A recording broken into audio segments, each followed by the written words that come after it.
Welcome to those of you on Facebook Live and YouTube to the Home Spiritual Center service for December 3rd, 2023. Somewhere in there. I'm going to try to do this all standing up, but I may have to sit down in the middle. What you see is the December dress code for me at the Home Center. Bah Humbug gets more laughs than Santa Claus's hat, so that's worth it all by itself. I have 4 Christmas ties, and I wear a different one each week. So stay tuned for the ties. Our opening prayer. I pray in these challenging times, we invite the miracles of God's love, spiritual love, the light and love of the universe into your life. Do not turn away the heartbroken, destitute, or depressed. They are our brothers and sisters. Let your light be so bright, the hearts of your brothers and sisters begin shining back. Watch as one smile, one heartfelt word, one unselfish action at a time, our light grows. Behold the beauty and vibrancy of the life that surrounds you this morning. Know it is God's greatest gift to us all. So together with God's love energy, we do make a difference on earth. Share your spiritual love without reservations and watch as those around you begin to light up and bloom as a beautiful rose in spring. You have given the unconditional love of God to your brothers and sisters. You have set your world free. Today is a new day, a chance for a new start. Yesterday is gone and with it any regrets, mistakes, or failures we may have experienced. It's a good day to be glad and give thanks, and I do. I thank God for this day, a new opportunity to love, give, and be all that God wants me to be. In God and Christ, love and light, so be it. Amen. And now I welcome Reverend Madge to the podium.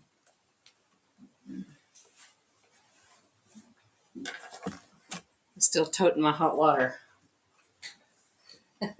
not past my lung stuff yet. So, all right. So today's message is called "What a Blessing." So yesterday I spent the day working in my third bedroom in my house.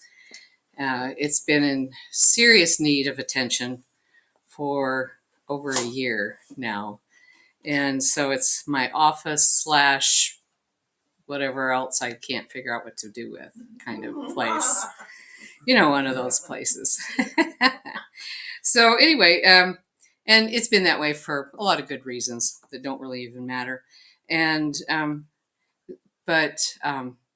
yeah, so I just couldn't get myself focused on anything lately. And as I'm overcoming my lung stuff that I've been dealing with, it's made me a little tired. So I just stayed home yesterday. I can't remember the last time I actually stayed home all day and didn't go anywhere. I didn't even grace the door. It was amazing. Yeah, it's like, oh my God, I don't remember the last time I did this, but it was kind of nice. And I finally had the time and focus to start focusing on this room.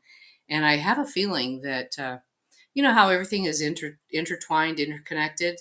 As I get this room cleared up, I'll bet you my air clears up as well. I mean, besides the other stuff, the whatever else is going on with it.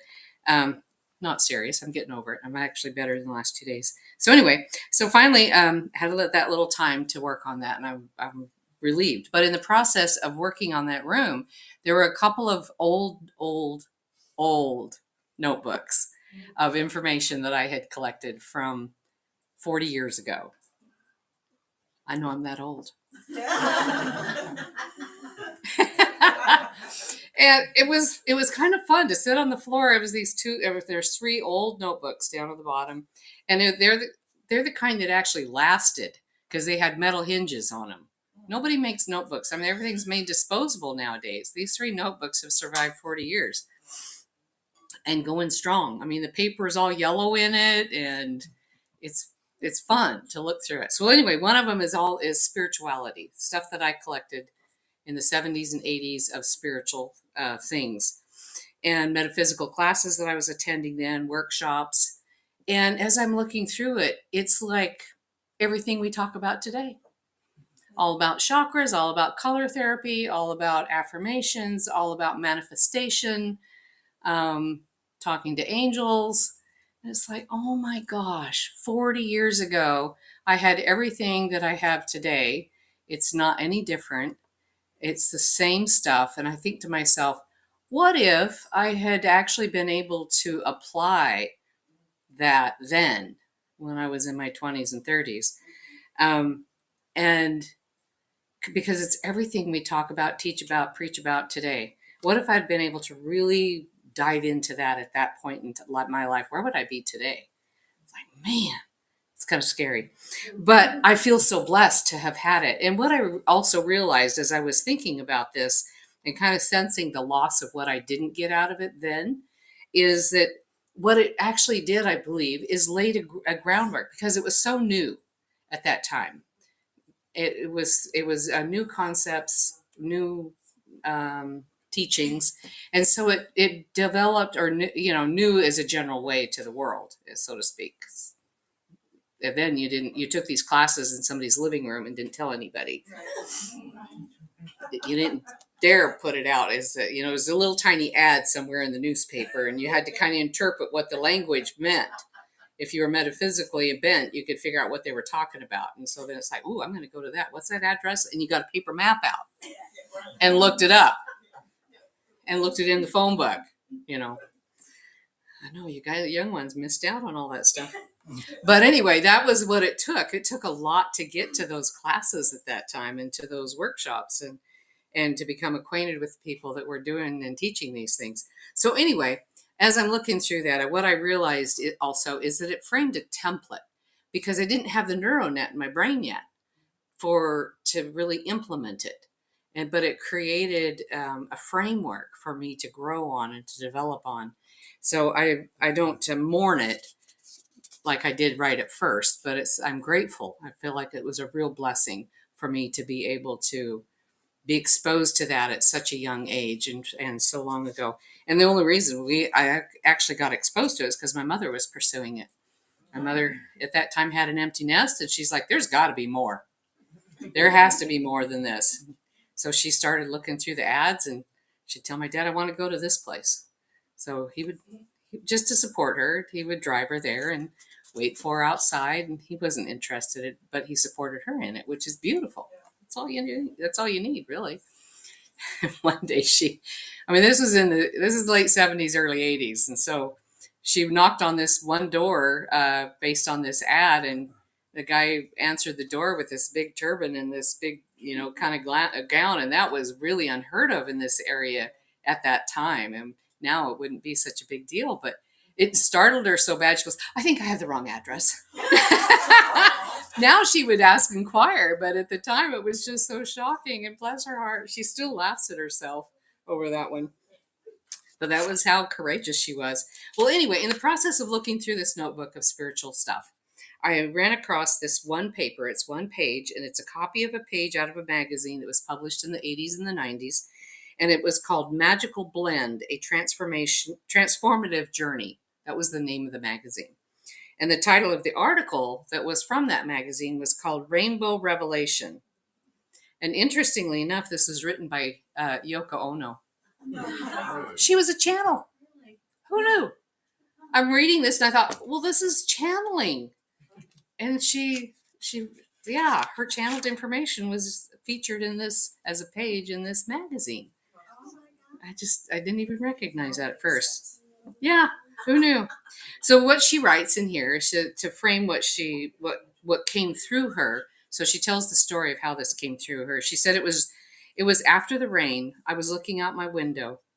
The buildings on the opposite side of the park were shining with a torch of beautiful pink light, evening light. And there was a faint rainbow hanging in the park right in front of my eyes. I said to myself, wait a minute. An arch is a segment of a circle, and actually it has a support underneath it. Is there a support for a rainbow or for a rainbow? Like the fertile ground of support for the trees. Is there a part of the rainbow that we're not seeing? It could even be that the rainbow is a circle. Then this tiny voice said to me, she says, yes, rainbow is a circle and more. And they referenced it, not saying a rainbow, they said rainbow as a proper noun, is a circle and more. You are just being shown an inkling of a rainbow. Just like the best of you thinks and communicates in shorthand, there are shown to you little bits. And you know why? And I heard myself say, why? A perfect silence came back, and only the park was still shimmering.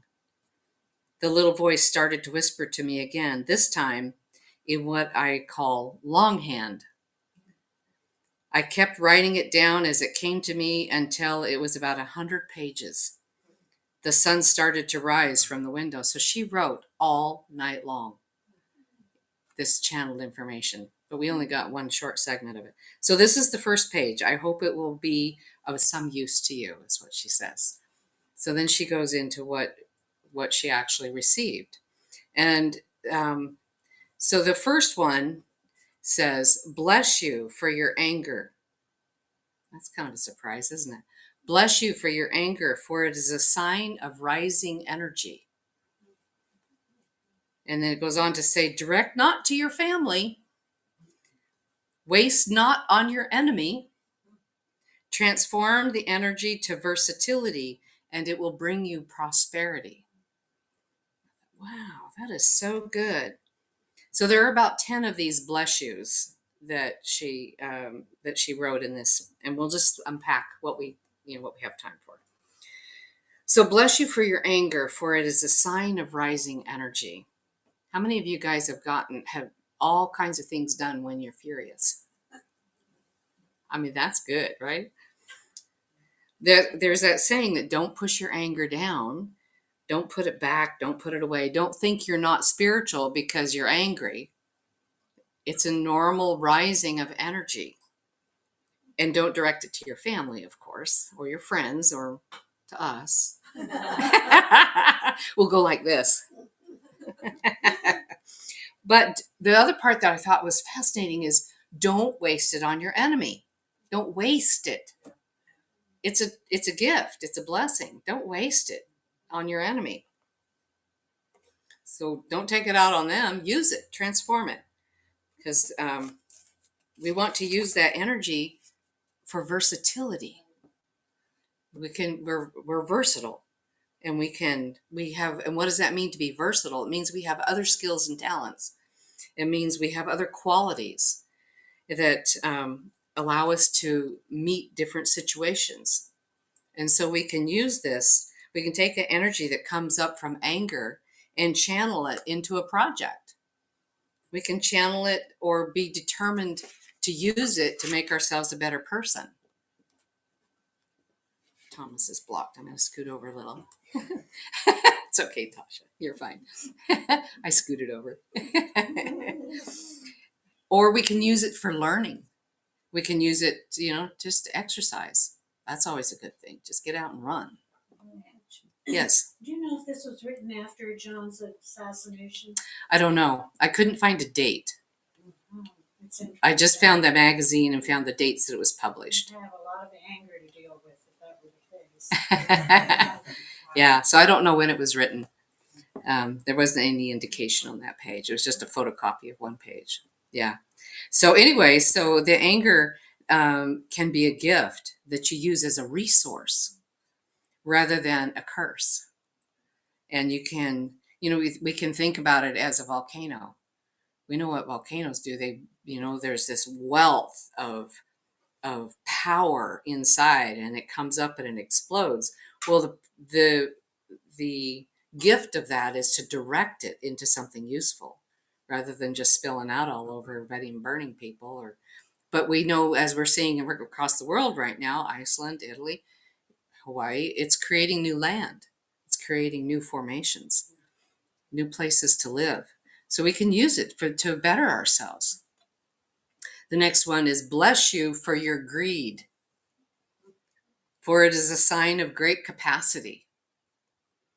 Direct not to your family, always cautioning that. Direct not to the world. Transform the energy to giving. Give as much as you wish to take, and you will receive satisfaction. So this one, of course, is based on the universal law of giving. You can't receive when you have a closed fist. There's no capacity for receiving at that with that. So you have to give what you want to take. And this is not an action of, ooh, I'm going to please God and be in good favor, and God will give me a gift back of what I'm asking for if I do that. It's not that at all. It's just, it's a universal law of physics.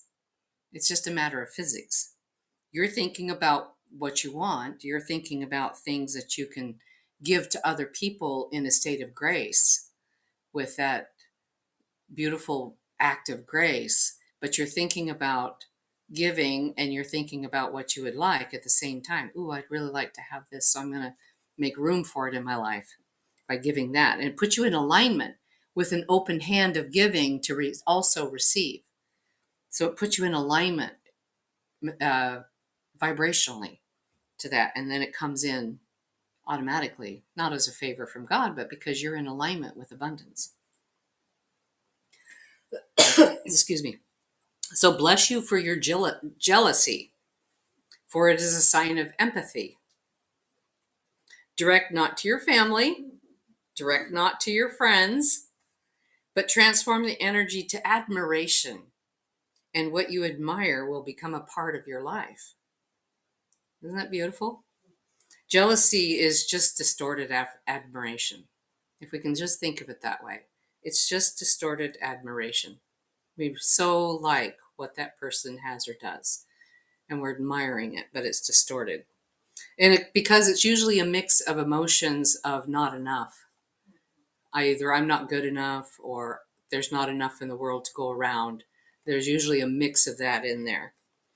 So we can get caught up without even knowing that jealousy is really about fear of not having enough or not being good enough. So use that energy for admiration. Just turn on the admiring qualities. You can say, oh, I admire that new car so much. Or that skill that you have for that task is so amazing. And just be unattached, admiring. And that opens you up to more goodness in the world.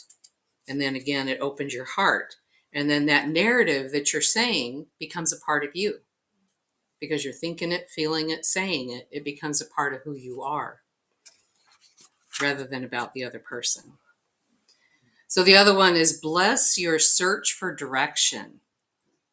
We all sometimes get caught up in that. We need direction, and we might get frustrated about that, but it's a blessing because it's a sign of aspiration. It means you're desiring, you're working towards something. You have a desire in your heart. So transform the energy to receptivity, and the direction will come to you. So that one's pretty self-explanatory, don't you think? Yeah. So another one is bless you for your fear, for it is a sign of wisdom. And that one is oftentimes confusing because we think fear is something we've got to get rid of. We have to overcome it. We get stopped by it. So I feel like this one is especially interesting for the things that we deal with. So we develop fear. Think about where fear comes from. It comes from knowledge of what has happened, or our knowledge, or from our life experience of what's happened, or from our knowledge of what could happen. We could see a situation, and that our knowledge knows that could go bad. That could go really wrong. So we can get caught up in the fear of that, but it's actually, on a flip side, it's wisdom, because we know something. We have the experience of it, or we just know. So the way I see this one is that when we become fearful, the place that that gets in our way is it can stop us. We can become stuck in that fear. But if we can rise above that immobility or that frozen state and recognize that we have flexibility. This is creating a situation for me where I can be flexible. I can't do that, but maybe I can do this instead and still have a good outcome. I can still have forward movement. I don't have to be stuck because I'm afraid here. I can be flexible. What else can I do? How else can I be? Is there something different that will still give me the same outcome that doesn't doesn't seem so fearful or in alignment with what my past experience was? So flexibility is the gift of that. So you see how this message and this information is transforming things that we would normally judge as really negative qualities. And but that's a misguided strength or a misguided truth, if we could see it that way. It's just a matter of moving our energy from one channel to another channel to a different channel of being. And the energy is the same, but we're just applying it differently. We're putting it in a different direction. It reminds me of Jean Houston. A number of years ago, I was at a workshop with Mary Madden Morrissey, and Jean Houston was there, and she was a part of it. And she did this demonstration where a person would volunteer, and they would go up on the stage and they would share what they saw as a really shortcoming in them, something that was a quality they were not proud of. And one of them was that I remember so well. The woman went up there and she said, "I'm a manipulator." She manipulates. And I thought, man, I would never admit that, especially on a stage with hundreds of people in the room. No, thank you. But I admired her courage in just being honest about it. Well, Jean Houston, excuse me, has this ability. She has to get away. She steps away and then she looks at the person. And so she must look at that person like with her third eye, a spiritual eye, of course. And she looks at them and for a few minutes, and then she says, "What you really are is a weaver." She said, "Weave, because you know how to move energy, to move qualities, to move threads into a beautiful pattern. And you're not, it's just a misguided talent." She said, "Pick up weaving." And so she was excited about this possibility of turning it into this beautiful talent. What she thought was this negative thing of manipulating was actually just an unexpressed weaver. And that's what these remind me of as well. As I'm reading these, I was thinking of that experience with Jean Houston. It's not a bad thing at all. It's just misguided. So another one was, "Bless you for times you see evil. Evil is energy mishandled, and it feeds on your support. Feed not, and it will self-destruct. Shed light, and it will cease to be." So I wanted to use this one. I want to make sure I included this one because that's a word we don't really ascribe to the word here at Home Center because we understand that it's just misguided perspective, misguided energy. There's a lot of stuff, other things around that. But at the same time, it's a really common term that is used for certain behaviors, certain actions that people have. So I'm reminded of the story that I heard of a native tribe that when the youth or anybody in their tribe had misguided behavior, as we would say, misguided behavior, they acted out in an unfavorable way to the tribe. They would take that individual, especially the youth, because they're probably the most likely to act out. They would take them in the middle of the circle, and the circle was all of the mothers and the grandmothers.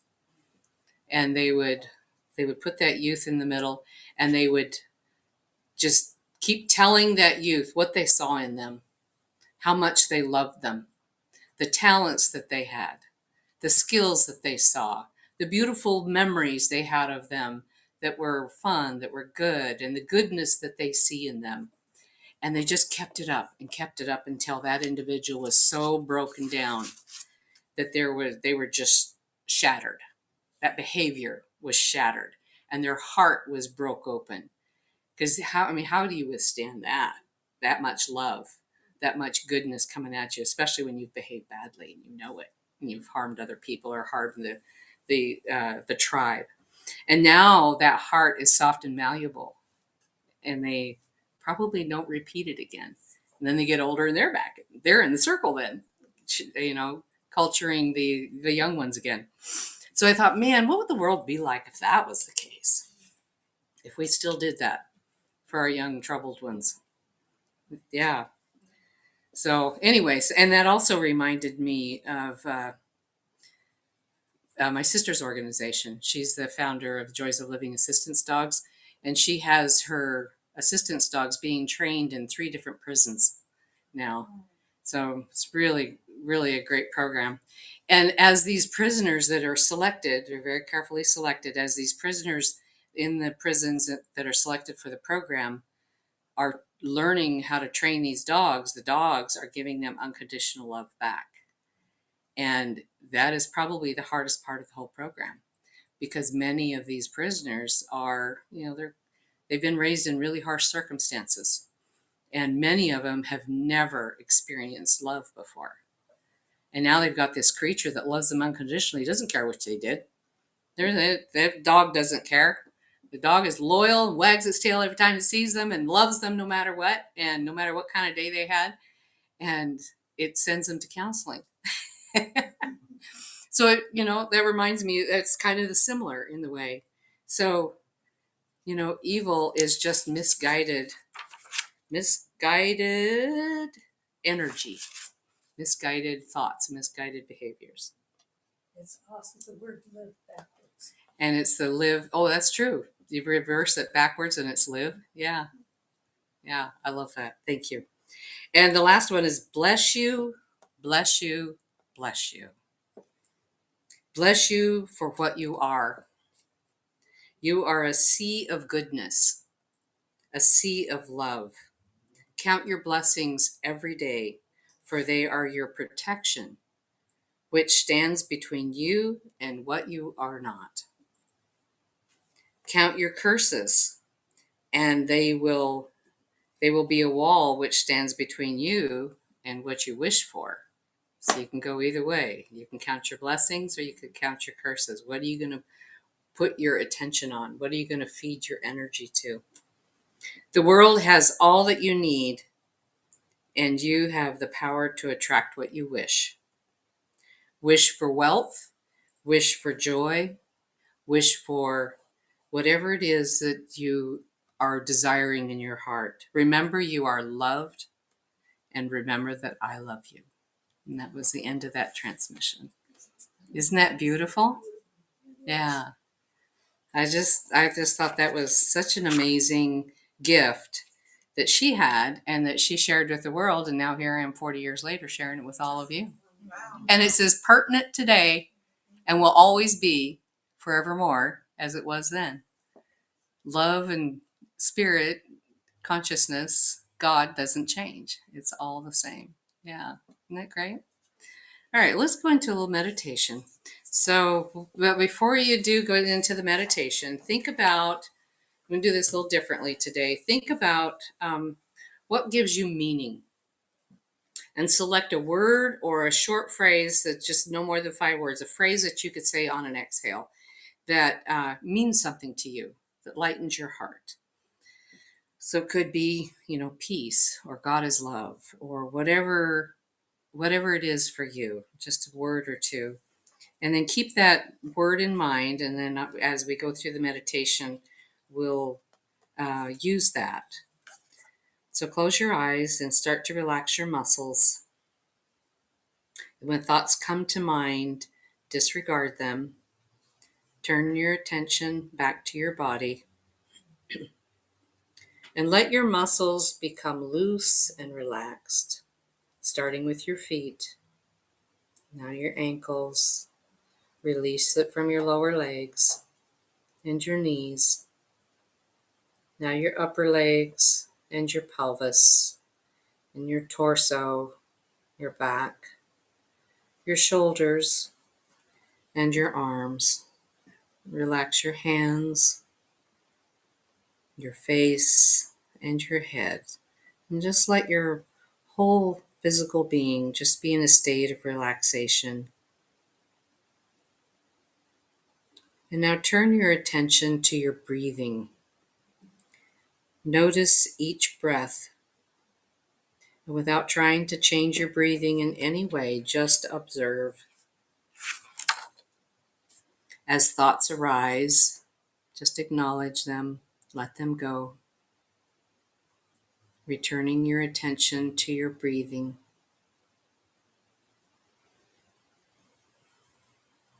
Breathe naturally and slowly.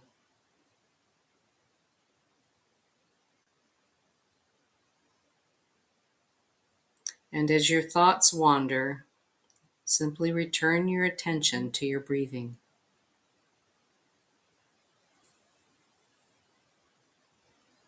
Notice your breath as it flows gently in and out of your body without any effort.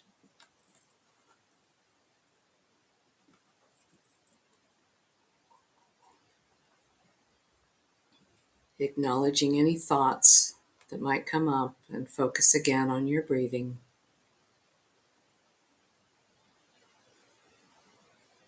And now think of the meaningful word or phrase that you selected. And say this word or phrase in your mind as you exhale.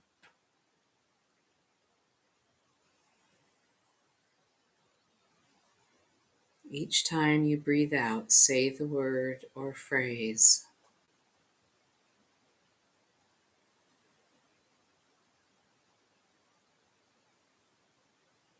And as your thoughts might wander, bring your attention again to repeating your meaningful phrase or word with each out breath.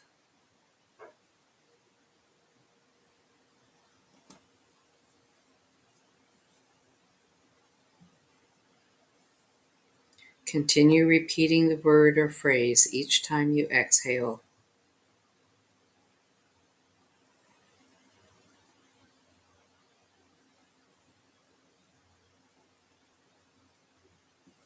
And with passive acceptance, continue to focus on the word or phrase, repeating it still, allowing any distractions to float away.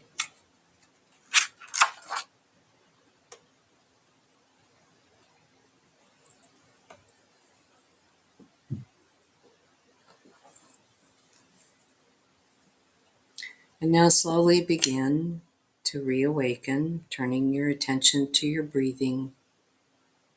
Notice your calm, smooth breaths in and out. And allow your awareness to turn to your body, calm and relaxed.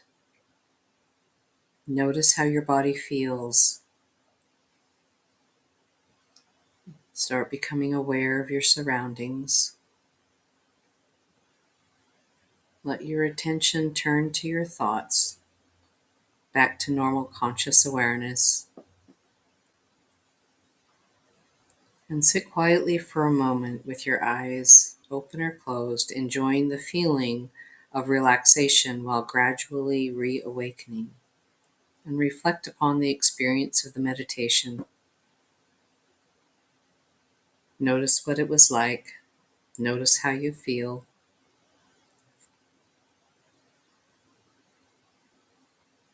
Wiggle your fingers and toes.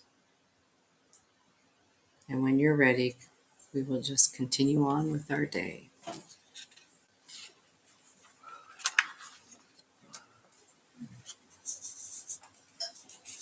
All right, how you guys doing?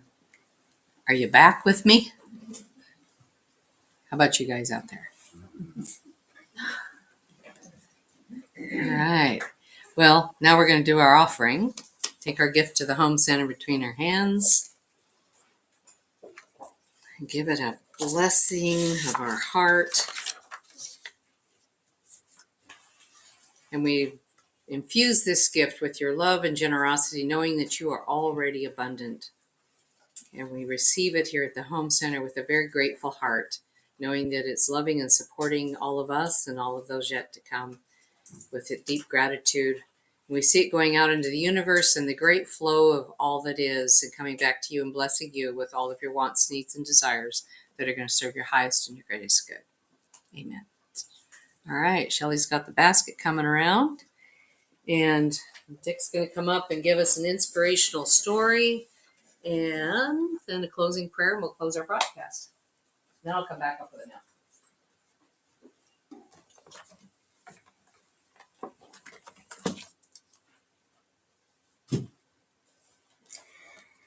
The inspiration I picked, you've heard before, but it was very appropriate for today. Am I too low? Okay. My closing statement is from the book Remembering Who You Truly Are. It's God's Day 270. God calling. God is always calling you, but your line's usually busy. Take time right now to check your call waiting.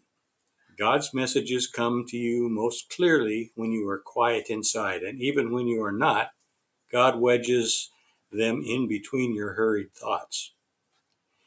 Be alert to those synchronous so-called coincidences that come your way. Be alert to a word or phrase that lights up during a conversation with a friend.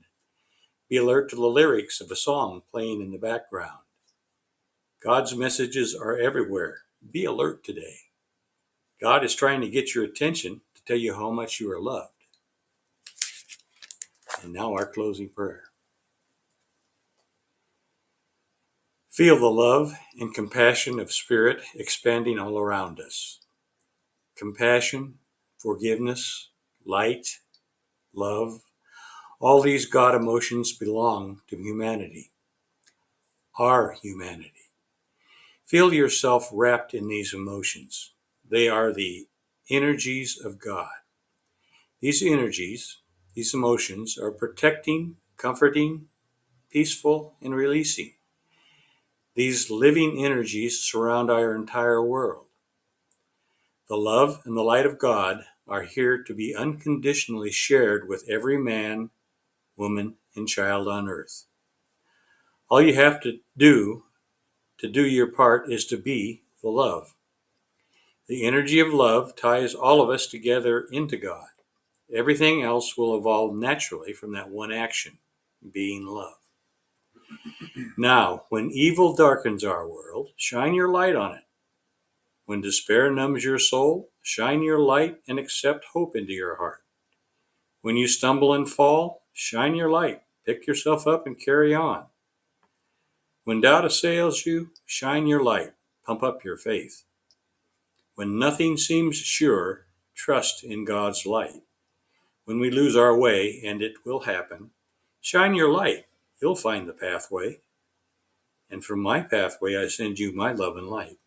Amen. To those watching us on Facebook and YouTube, this ends our Sunday service today. Home Spiritual Center signing off.